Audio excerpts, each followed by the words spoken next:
नमस्कार, मी तन्मय टिल्लू आणि कौल 24 हा खास कार्यक्रम तुमच्यासाठी घेऊन आलो आहे। भिवंडी लोकसभा मतदारसंघात आज आपण आलेलो आहोत आणि नेमकं सत्ताधाऱ्यांनी गेल्या 10 वर्षांमध्ये काय काय केलेलं आहे। इथे भाजपचा खासदार अर्थात 10 वर्ष आहे आणि आता त्यांची तिसरी टर्म देखील येऊ घातलेली आहे।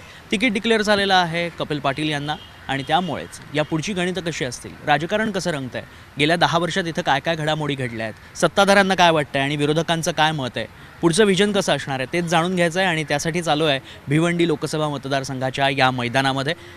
माझ्यासोबत सत्ताधारी आहेत, विरोधकही आहेत, इतर पक्षीय नेते देखील आहेत, पदाधिकारी देखील आहेत। त्यांच्याचकडनं जाणून घेऊयात। मात्र सत्ताधाऱ्यांना विचारूयात गेल्या 10 वर्षात काय काय घडलं आणि काय राहून गेलं ते। भाजप काय नेमकं 10 वर्षात काय काय झालं भिवंडीमध्ये आणि काय राहून गेलं? भिवंडीचा विकास हा 10 वर्षात खूप झालेला आहे। कारण का मेट्रो कधी बघायला नसती भेटली, पण कपिल पाटील साहेब जेव्हापासून खासदार झाल्यात त्यांनी भिवंडी शहराला बरेचसे CC रोड दिले, 100 MLD पाणी दिलं आणि आता मेट्रोसुद्धा आले आणि बरेचसे डेव्हलपमेंट चालू आहेत।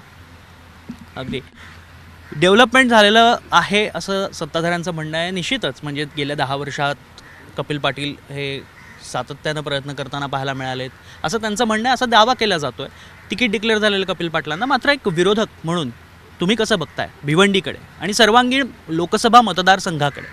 आमचं असं आहे, या भिवंडी लोकसभा मतदारसंघ आहे हा 100 किलोमीटर ग्रामीण भाग जातो, तर 100 किलोमीटर हा 2 जिल्ह्यांना समावित आहे, त्यामध्ये पालघर जिल्हा आहे। समाविष्ट केला तर भिवंडी लोकसभा मतदारसंघामध्ये सर्वात मोठा प्रश्न असलेला भिवंडी शहराविषयी टोरंट पॉवर। आम्ही खूप आंदोलनं झालेत, त्याच्याबद्दल खूप विषय मांडण्यात आलेले आहेत आणि त्यामुळे मार्गही काढण्यासाठी आम्ही प्रयत्न केले। टोरंट पॉवरला विरोध आमचा असा आहे, त्यांची सर्व्हिस चांगली आहे पण ते ज्या काय गोष्टी आहेत त्यांना आम्ही मार्गही दिले। जसं सिम कार्ड तुम्ही बदलू शकता, तसं टोरंट पॉवरला एक ऑप्शन द्या, टाटा द्या, रिलायन्स द्या, जेणेकरून त्या सर्व्हिसमध्ये प्रत्येकाला इच्छा असेल त्या सर्व्हिसेस तो घेणार प्रत्येक व्यक्ती। त्याच्यानंतर आहे कल्याण मतदारसंघामध्ये सब्जेक्ट, जसा कल्याणचा दुर्गडी किल्ला राईटला आहे तसा दुसरा एक किल्ला घाणीचा डोंगर तयार झालेला आहे। कल्याण ही ऐतिहासिक नगरी आहे। कल्याणच्या शहराच्या विकासात जेव्हा तुम्ही कल्याणमध्ये एंट्री मारता तर तुम्हाला जर घाणीचा लेपला डोंगर दिसला तर त्याचा खूप मोठा इफेक्ट कल्याण ऐतिहासिक नगरीवर पडतो। त्याच्यानंतर तुम्हाला त्याच्या शहरामध्ये जे दुसरी इन्फ्रा डेव्हलपमेंट 90 फीट रोडचं काम चालू आहे, कुठेतरी कामं थांबलेली आहेत आणि ह्या दृष्टिकोनातून जसं मागच्या काली माननीय मुख्यमंत्री विलासराव देशमुख साहेब असताना आणि प्राईम मिनिस्टर पंतप्रधान मनमोहन सिंग असताना JNU रामच्या योजनेमध्ये कल्याण डोंबिवलीला आम्ही 500 कोटी रुपये दिले ते। ते आजही तुम्हाला ज्या बसेस भेटतील JNU राम ही जी योजना होती नागरी पुनरुत्थान योजना, याची जी राबवण्यात आली याचा ज्यामध्ये स्मार्ट सिटी डेव्हलप होत होत्या त्या दिवशी ते प्लॅनिंग करण्यात आले, त्या दिवशी पावलं उचलली जात नाही स्मार्ट सिटीकडं। तसेच समृद्धी महामार्ग तयार झाला, ज्या स्मार्ट सिटी त्याही तयार करण्याचा ग्रामीण भागाच्या विकासासाठी त्या स्मार्ट सिटी तयार नाही आहेत आणि त्या दृष्टिकोनातून ग्रामीण भागाची डेव्हलपमेंटचे दृष्टिकोन व्हायला पाहिजे। आज नोकऱ्यांना ज्या भेटत नाही संधी, आज भिवंडी तालुक्यामध्ये वेअर हाऊसिंगला 1 कोटी ते 5 कोटी अगदी एक मुद्दा घेऊयात आपण। टोरंट कंपनीचा प्रश्न अजूनही सुटलेला नाहीये, सामान्य नागरिकांना त्याचा त्रास होतो, त्याचं उत्तर घेऊयात आपण भाजपकडनं आणि शिवसेनेकडनं, महायुतीकडनं। काय नेमकं कारण आहे महायुतीत अजूनही सातत्यानं टोरंटचा मुद्दा गेली अनेक वर्ष तसाच आहे, लोक रस्त्यावरती उतरतात, त्याला पर्याय का देत आहेत? कंपनी आणली काँग्रेसने, सुरेश टावरे असताना टोरंट कंपनी भिवंडीत आली तेव्हा काहीच प्रॉब्लेम नव्हते आणि टोरंट कंपनी आल्यानंतर आता जे म्हणजे त्यांची सर्व्हिस खूप छान मिळते आणि काही अगोदर कोणी बिलं पण नव्हती भरत, त्याच्यामुळे थोडेसे प्रॉब्लेम उभे राहत होते, त्याच्यामुळे थोडे प्रॉब्लेम होत आहेत आणि बिलं वाढीव यायला लागल्यात असं लोकांचं म्हणणं आहे आणि सगळ्यांचंच म्हणणं आहे तसं। तर इथे कुठेतरी अंकुश लागावा असं सगळ्यांचंच मत आहे। टोरंट जो पॉवर हा लोकल मुद्दा आहे, हा आता तुम्ही जे हे विषय घेतलेला देशाचा निगडीत विषय आहे। टोरंट हा लोकलचा मुद्दा आहे। टोरंट पॉवरची सर्व्हिस ही खूप चांगली आहे, परंतु त्यांचे जे मीटर आहेत सगळ्यांचंच म्हणणं आहे का ते फास्ट आहेत। तर जर फास्ट जर मीटर असतील तर ते आपण दुरुस्ती करून ते देतात किंवा नवीन लावून देतात आणि या बाबतीत आम्ही भिवंडी शहराच्या जी जनता आहे त्याच्याबरोबर आम्ही आहेतच ना। असं नाही आहे का ती तक्रार आहे तर त्यांची तक्रार असेल तर आम्ही त्यांच्याबरोबर आहे, असं नाही आहे का ते का आमची स्वतःची कंपनी नाही आहे, ती एक फ्रँचायसी आहे पण तिची सर्व्हिस चांगली आहे, मीटर फास्ट आहे, पण आम्ही त्या टायमाला जनतेच्या बरोबर आहेत। टोरंटच्या संदर्भात तुम्ही जे बोलताय ही सत्य परिस्थिती आहे, टोरंटचा विषय आहे। पण टोरंट आल्यामुळे जे आमचे 1200 रुपये फ्लॅटला स्क्वेअर फूट भाव होता आज 5000च्या पार झालेला आहे। दुसरी गोष्ट आम्ही 6 तास अंधारात राहायचो, 6-6 तास 12-12 तास अंधारात राहायचो आणि पॉवर इंडस्ट्रीज जी आहे ती ट्रान्सफॉर्मर गेला की 8-8 दिवस यायचं ना, मग ते कॉन्ट्रिब्युशन करायचं आणि ट्रान्सफर लावायचं. हां काँग्रेसने काम टोरेंट आणली तर चांगलं काम केलं आहे. तुमचा एक पक्ष साथीदार बोलतात की BJP वाले बोलतात की काँग्रेसने टोरेंट आणले. मग तुमचं म्हणणं असं आहे का की काँग्रेसने टोरेंट आणून चांगलं काम केलं? नाही नाही, तुम्ही तुमचा विरोध तुम्ही करताय, विरोध तुम्ही करताय. नाही नाही नाही नाही, एक लक्षात ठेवा, एक लक्षात ठेवा. माझं एक मिनटं तुमच्या बोलण्यामध्ये मी बोलत नाही. मी एक मिनटं माझं पूर्ण होऊ द्या. विषय असा आहे, यांचं म्हणणं आम्ही आणलं का तुम्ही आणलं काय. मी आज पण टोरेंटच्या विरोधात आहे. जे अजूनही विजिलन्सच्या जे केसेस होतात त्याच्या सुद्धा आम्ही सुद्धा मांडतो. आणि दुसरी गोष्ट एक मिनिट तुम्हाला मी सांगतो, यांना हे माहिती नाही. आता तिथून बोलताना ते शरद पाटलांना या गोष्टीची माहिती नाही आहे का टोरेंट याच्या अगोदर MSCB होती आणि ABCB होती. त्या टायमाला महाराष्ट्राचे उपमुख्यमंत्री श्री गोपीनाथजी मुंडे होते आणि त्यांनी भिवंडीमध्ये हा कांबायला जो सबस्टेशन आहे ना तो पडग्यावरनं ते आणलेला आहे. आणि त्याच्यानंतर 125 रुपये लूमला फक्त 125 रुपये मीटर पडत होतं. 125 रुपयामध्ये 1 महिन्याचं भाडं होतं. ते जे युतीचं आहे ते मुंडे साहेबांचं श्रेय आहे. आणि त्याच्यानंतर काँग्रेसचा कार्य आहे.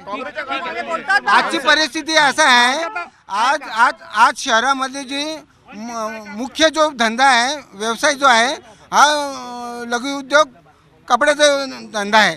कारखाने आहेत या शहरामध्ये, मोठ्या प्रमाणात कारखाने होते. आज 100% मधले 35% कारखाने राहिलेत. बाकीचे सर्वचे सर्व या टोरेंटमुळे पळून गेले. टोरेंट हा भिवंडीसाठी एक फार मोठा विषय आहे आणि या टोरेंटमुळं भिवंडी अगदी तळागाळाला गेलेली आहे. या टोरेंट म्हणते की आमच्याला इथे 0% हे आहे, म्हणजे कुठल्या प्रकारे आम्हाला येणं आम्हाला सगळं बॅलन्समध्ये आहे. मग टोरेंट जे आहे एवढे केसेस का करते, गरिबांवरती केसेस करते, जे आहे त्यांच्यावरती केसेस करते. तुमचा जर बॅलन्स बरोबर आहे मग तुम्ही एवढा अत्याचार पब्लिकवर का करता? वंचितचं काय भूमिका आहे? जरा त्याने शांत राहायला सांगा, कारण माझा प्रश्न त्यानं प्रश्न ऐकायला नाही. माझा प्रश्न असा आहे का भिवंडी लोकसभेमध्ये शहापूर तालुका पूर्ण 100%, मुरबाड तालुका 100%, कल्याण तालुक्याचा पश्चिम भाग, भिवंडी तालुका संपूर्ण आणि वाडा तालुक्याचा 75 भाग, अशा एरियामध्ये टोरेंट ही भिवंडी शहर आणि भिवंडी ग्रामीणचा 35% भाग, कल्याण शहराचा भाग आणि उर्वरित ठिकाणी MSCB. काँग्रेसवाल्यांचं आणि BJPवाल्यांचं असं म्हणणं आहे का टोरेंट आल्यामुळं लाईटचा प्रश्न मिटला नाही. जिथे MSCB तिथेही तोच गोंधळ आहे आणि इथं टोरेंट येऊन अव्वाच्या सव्वा त्याचे रेट लावले जातात. का आज लोकांना रोजगार नाही, भुके मरण्याची वेळ आहे. याच्यावरती अनेक प्रकारचे आंदोलन झाले. याच्यावरती अनेक प्रकारचे आंदोलन. ठीक आहे. उत्तर घेऊया. मेरा टोरेंट पावर कंपनी की वजह से 160 लोगों की मौत हुई है. मेरा कपिल पाटिल सर से सवाल है, जो राज्य मंत्री है और BJP के MP है, उन्होंने उसके लिए क्या किया? पूरे इंडिया में सबसे ज्यादा अगर यूनिट का अगर रेट है तो वो भिवंडी है. हाल ही के अंदर स्टूडेंट्स जो थे, हाल ही के अंदर 10वीं का एग्जाम हुआ, 12वीं का एग्जाम हुआ, 4 घंटा 5 घंटा पावर नहीं रहती. इसका जिम्मेदार कौन है? मनसेची काय भूमिका? मनसेची भूमिका आहे, जर सत्ताधारी या टोरेंट पॉवरच्या फेवरमध्ये असतील तर त्यांनी तसं घोषित करावं का आम्ही टोरेंट पॉवरच्या फेवरमध्ये, तर आम्ही इथून टोरेंट पॉवर हटवणार नाही. आजचा हा भिवंडी तालुका नाही शहर, तिन्ही विधानसभेचा ज्वलंत प्रश्न आहे आणि या ज्वलंत प्रश्नाला हे लोक बायपास करतात सरळ. मागची 10 वर्ष या प्रश्नावर BJPने कुठलीही भूमिका घेतलेली नाही आणि कुठल्याही राजकीय पक्षाने, म्हणजे जे सत्ताधारी पक्ष यांनी भूमिका घेतली नाही. आमची पूर्ण मागणी, सामान्य नागरिक म्हणून आमची मागणी की टोरेंट पॉवर इथून हद्दपार झाली पाहिजे. यासाठी खासदार साहेब त्यांच्या मॅनिफेस्टोमध्ये हा विषय घेणार का? ठीक आहे, आपण उत्तर घेऊ. साहेब फक्त एकच मिनटं द्या कि यहाँ मशरूफ़ है सारे. दूसरी है कि कमियां ढूंढने में अगर खुद को बड़ी शिद्दत से पढ़ लेते तो आज भगवान हो जाते. अरे हे 2009 पासनं सरकारमध्ये आल्यानंतर यांना कोणाला भिवंडी मतदारसंघाचे 2 वेळा खासदार या ठिकाणी झाले आणि यांनी काही विकासाचं काम केलं नाही, म्हणून तर कपिल पाटील साहेबांना निवडून दिलं. टोरेंटोवर येतोय मी, म्हणून तर कपिल पाटील साहेबांना निवडून दिलं. पहिल्या 5 वर्षामध्ये कपिल पाटील साहेबांना निवडून दिल्यानंतर जनतेची सेवा केली, विकासाची कामं केली, प्रत्येक क्षेत्रामध्ये कामं केलं. मग ते रेल्वे असेल, क्रीडांगण असेल, सगळ्यात असेल. आणि म्हणून दुसऱ्या वेळेला कपिल पाटील साहेबांना केंद्रीय मंत्री केलं. टोरंटो जर आणला यांनी आणलं. माझं असं म्हणणं की हे टोरंटोबद्दल आता बोलतात, अहो 2.5 वर्ष यांचं सरकार होतं ना, तेव्हा का नाही रद्द केलं? ठीक आहे. आज यंत्रमागाची कंडिशन अशी आहे, या केंद्र सरकारने जीएसटी नोटाबंदी लागू केली. या जीएसटी नोटाबंदीमध्ये यंत्रमागाचा संपूर्ण कंबरद मोडलेला आहे आणि टोरंट आणल्यामुळे टोरंटचं बिल कुठल्याही यंत्रमाग कामगारांना परवडत नाही, कुठल्याही यंत्रमाग मालकांना परवडत नाही. 22 संस्थांची 16 लाख कोटी या नरेंद्र मोदी साहेबांनी कर्ज माफ केले. शेतकऱ्यांचं यंत्रमागधाऱ्यांचं कुठल्याही प्रकारचं कर्ज माफ नाही. आणि गेली 10 वर्ष भिवंडीमध्ये ही भाजपाची सत्ता आहे, आमदार भाजपचा आहे, खासदार भाजपचा आहे. तुम्ही प्रत्येक महिलांना विचारा, जी महिला गरोदर असते तिला या खड्ड्यातनं हॉस्पिटलमध्ये जायला लागतं. आणि जशी सर्दी खोकला हा कॉमन आजार आहे ना, स्पॉन्डिलोसिस आणि मणक्याचे आजार आज भिवंडीमध्ये झाले आहेत. याने भिवंडी ही धारावी झोपडपट्टीपेक्षा वाद झाली आहे. का आली ही परिस्थिती का आली? मी शिवसेनेला प्रश्न विचारतो. स्थानिक मुद्दा यांनी सांगितला ना का मणक्याचे कमरेचे रोग वाढलेत, तर मी त्यांना सांगतो आतापर्यंत सत्ता कोणाची होती? 25 वर्ष काँग्रेसची सत्ता आहे, विलास पाटील आणि जावेद आवळे यांची सत्ता आहे. आमची सत्ता थोडी आहे. एक मिनिट थोडक्यात बोलतो ते 25 वर्ष यांची सत्ता होती. जशी सत्ता बदलली, उद्धव ठाकरेजी सीएम बनले, या लोकांनी 51 रस्ते स्थगितीकरण केलं आणि रस्त्याचे काम बंद झाले. आता जशी आमची सत्ता आली, परत आम्ही रस्त्याचं काम सुरू केलेलं आहे. मान्य करावं. विषय वेगळा आहे, माझा विषय वेगळा आहे. नाही, माझा विषय वेगळा आहे. ऐका, नाही काहीच नाही. आता ऐका, तर ज्या वेळेला हे योजना करतात, 1 मुलीमागे 50,000 मिळणार, 2 मुलीमागे 25,000 मिळणार, ती योजना भकास आहे. इकडे भिवंडी शहरामध्ये महानगरपालिकेमध्ये महिला बालकल्याण विभागामध्ये ती योजना आलीच नाही. सगळ्या योजना तुझं थुकतात, असे फूक मारतात, पण एक ही योजना इथे नहीं। सर मेरा एक कांग्रेस पार्टी से मेरा एक ये सवाल है, अपने आप को सेकुलर बोलती है, हाल ही के अंदर शिवसेना का सिंधे गुट का एमएलए कल्याण का विश्वनाथ भुईर ने कहा कि कल्याण और भिवंडी के दंगे के अंदर मुसलमानों को खत्म कर दिया जाए। तो उस वक्त कांग्रेस पार्टी क्या कर रही थी? मजलिस इत्तेहादुल मुस्लिमीन, मैंने डीसीपी से बात किया और कहा कि उसके ऊपर एफआईआर दर्ज होना चाहिए। सुप्रीम कोर्ट ने कहा कि हेड स्पीच करता हुआ अगर कोई नजर आए तो पुलिस किसी का भी एफआईआर किए बगैर, किसी का इंतजार ना करे, खुद 100 नोटिस ले और खुद एफआईआर के। उस वक्त कांग्रेस कहाँ थी? सुप्रीम कोर्ट ने आईपीसी 153A 153B 295 505 को लेकर सुप्रीम कोर्ट ने कहा एफआईआर करे। कांग्रेस क्या कर रही थी? मुसलमानों का वोट चाहिए तुम्हारे को और हमारी सपोर्ट की आप बात नहीं करोगे। पूछो कांग्रेस के प्रवक्ता से। जैसे एमआईएम ने अभी सवाल किया, नीतीश राणे पे कांग्रेस कहाँ थी, तो मैं पूछना चाहता हूँ हैदराबाद में टी राजा पूरे मुसलमान। देखिए ये बात हो रही है भिवंडी लोकसभा मतदारसंघ की, चर्चा करूयात भिवंडी लोकसभा मतदारसंघातल्या मुद्द्यांवरती आणि त्याच मुद्द्याला धरून ज्या लोकांच्या समस्या आहेत त्यावरती बोलूयात। मुळात यंत्रमागाचा विषय आला। भिवंडीमधली यंत्रमाग व्यवसाय आता अक्षरशः देशोधडीला लागलेला पाहायला मिळतो। तिथला कामगार, त्याच्याकडे रोजगार नाहीये। ही परिस्थिती काय येण्यामागचं कारण काय?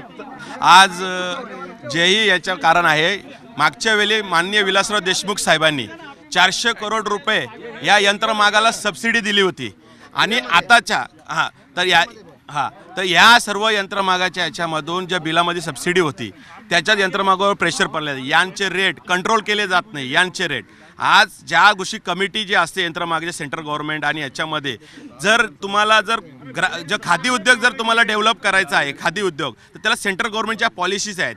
आणि मागच्या वेळी सन्माननीय मंत्री स्मृती इराणी जे या भिवंडी शहराला आश्वासन देऊन गेल्या होत्या का आम्ही या भिवंडी शहराला यंत्रमाग असं करू तसं करू, पण त्या स्मृती इराणी साहेबांनी यंत्रमागसाठी काही योजना राबवल्या गेल्या नाहीत। या त्या सर्व भिवंडीच्या शहराला सर्वांना माहिती आहे। आश्वासन माननीय मंत्री स्मृती इराणीशी घेऊन गेल्या होत्या आणि त्याच्यानंतर मुरबाड जी रेल्वे आहे गेल्या 10 वर्षात मुरबाडमध्ये रेल्वे आलेली नाही. त्यांना फक्त आश्वासनाचं गाजर दाखवण्यात आलं. ज्या शहापूर तालुक्यामधनं संपूर्ण मुंबई शहराला पाणी पुरवठा केला जातो, त्यांची अवस्था काय आहे? त्यांनी टँकरनी पाणी पुरवठा शहापूर तालुक्यात केला जातो. कल्याणमध्ये कचऱ्याचे ढिगारे आहेत. मेट्रो आज भिवंडीसाठी आणलेले हे बोलतात, परंतु मेट्रो धामणकर नाक्यापर्यंत आलेली आणि धामणकर नाक्यामधनं अंडरग्राऊंड होऊन साईबाबा परत गेलेली आहे. म्हणजे ती मेट्रो आमंत्रणासाठी, टाटासाठी आणि महिंद्रासाठी आलेली आहे, भिवंडीकरांसाठी आलेली नाही. मग या ठिकाणी खासदार का आवाज उठवत नाही? जर उत्तर घेऊया, टोरंटचा मुद्दा आहे तर यांनी लोक जेव्हा रस्त्यावर उतरली तर त्यांनी सेंट्रल मिनिस्टर आहेत, त्यांनी वीज मंत्र्याला भेटून 2 रुपये जरी कमी केले असते तर भिवंडीकरांनी त्यांचे आभार मानले असते. ठीक आहे, उत्तर घेऊया.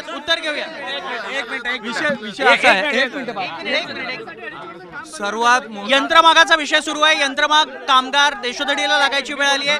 भिवंडीमध्ये ही परिस्थिती का उद्भवली? पाण्याचा प्रश्न आहे. शहापूरमध्ये धरण असून सुद्धा पाणी का मिळत नाही? लोकसभा मतदारसंघात पाण्याची समस्या काय? मी काय बोलतो, आजच्या कंडिशनला भिवंडी शहरात चांगली परिस्थिती आहे. काँग्रेसचे 43-45 नगरसेवक निवडून आले, 48 का 47. हा त्यांनी ही नासाडी केलेली आहे सगळी. आलं का लक्षात? टोरेंट आणा किंवा काय आणा आणि हे आज पोटातनं गोळा बाहेर काढतात. आणि दुसरी गोष्ट, मला उद्धव ठाकरे गटाला एक विचारतो मी की तुमचा शहर अध्यक्ष भाजपच्या बरोबर आहे, बॅनरवरती आहे, पूर्ण शहरात आहे, तर तुम्ही कशाला विरोधात बोलतात? याचं उत्तर विचारा त्यांना. तुमच्या शहरात ठीक है मैं इनसे कहना चाहूँगा, इन्होंने अभी कहा कि महाविकास अघाड़ी, मैं बोलना चाहूँगा 2.5 साल इनकी सरकार थी महाविकास अघाड़ी की. इन्होंने वादा किया था कि हम 20,000 घर देंगे. 20,000 घर इनका है कहाँ? उसके बाद ये लोग बोलते हैं विकास नहीं हुआ. भिवंडी शहर के अंदर जब से कपिल मोरेश्वर पाटिल जीत कर आए हैं 35,000 करोड़ रुपए का उन्होंने लोकार्पण किया है. अभी हाल ही में 1 हफ्ता पहले उन्होंने 212 करोड़ रुपए का और 45 करोड़ रुपया उन्होंने आईजीएम देने का काम किया, आईजीएम हॉस्पिटल में बांधने का काम किया है. और मैं एक ही बात कहूंगा कि पेट के लिए रोटी और देश के लिए मोदी और गुंडों को लिए 100% योगी जरूरी है. पाण्याचा जो विरोधकांनी या ठिकाणी प्रश्न उपस्थित केला त्यांना मी उत्तर देऊ इच्छितो की स्वातंत्र्यानंतर पहिल्यांदा या भिवंडी लोकसभा क्षेत्रामध्ये ठाणे जिल्ह्याला 1,600 कोटी रुपये जलजीवन मिशनच्या माध्यमातून माननीय नरेंद्र मोदीजी आणि मुख्यमंत्री आणि कपिल पाटील साहेब यांच्या माध्यमातून मंजूर झालेले आहे. आज तुम्ही संपूर्ण जिल्ह्यामध्ये जर बघितलं तर प्रत्येक गावामध्ये जलजीवन मिशनचं काम सुरू झालेलं आहे आणि अनेक काम. ठीक आहे. जिल्ह्याला या ठाणे जिल्ह्याला वंचितची भूमिका घेऊ. माझा मुद्दा असा आहे, 10 वर्ष कपिल पाटील खासदार राहून गेले. 10 वर्ष त्यांची सत्ता असताना कपिल पाटील साहेबांनी किती आरोग्याच्या बाबतीत काळजी घेतली, किती हॉस्पिटल बांधली त्यांच्या लोकसभा मतदारसंघामध्ये, त्यानंतर किती त्यांनी कॉलेजेस बांधले त्यांच्या लोकसभा मतदारसंघामध्ये. आणि ते म्हणतात विकास केलाय. काय विकास केला त्यांनी? पहिल्यांदा या ठाणे जिल्ह्यामध्ये खासदार कपिल पाटील झाले. त्या कपिल पाटलांनी कुठल्याही प्रकारे विकासाची कामं केली नाही. इव्हन ते भिवंडी शहरामध्ये आले नाही. मी सामान्य नागरिक म्हणून इथे भिवंडीतले नागरिकांची मी समस्या मांडत आहे. इथे सगळे पदाधिकारी मोठे मोठे नेते आहेत, पण त्यांना सामान्य नागरिकांची काय म्हणजे परिस्थिती आहे, त्यांची काय दुर्दशा आहे त्यांना काही माहिती नाही. विकास झालाय, मी 100% सांगते विकास झालाय, पण तो तळागाळातल्या माणसापर्यंत पोहोचला नाही. विकास झालाय, पण विकास अशा पद्धतीने झालाय की फाटलेल्या गोधडीला नवीन साडी लावली पण ती गोधडी नवीन होत नाही. तुमचा विकास तळागाळातला माणसापर्यंत. ठीक आहे, मुद्दा लक्षात आला. 25 वर्ष काँग्रेसकडे सत्ता होती, काँग्रेसने काय केलं नाही म्हणून भाजपकडे 10 वर्ष सत्ता आली. युवाच्या हिशोबाने मी सांगतो, आज ग्रॅज्युएशन केलेली पोरं वडापाव विकतात. ग्रॅज्युएशन केलेली पोरं वडापाव विकतात, तर 10 वर्षात कोणती चांगली प्रकल्प आणली नाही आणि शिक्षण घेतलेल्या मुलाला कोणता चांगला त्याच्या शिक्षणाचा फायदा घेता आला नाही.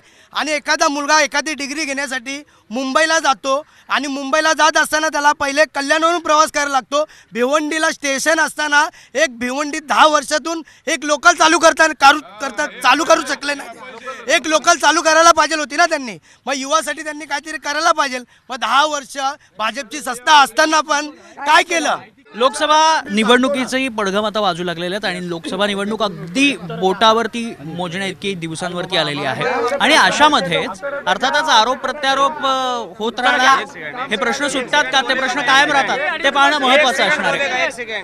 भिवंडीतून कौल 24चा आज इथेच थांबतोय.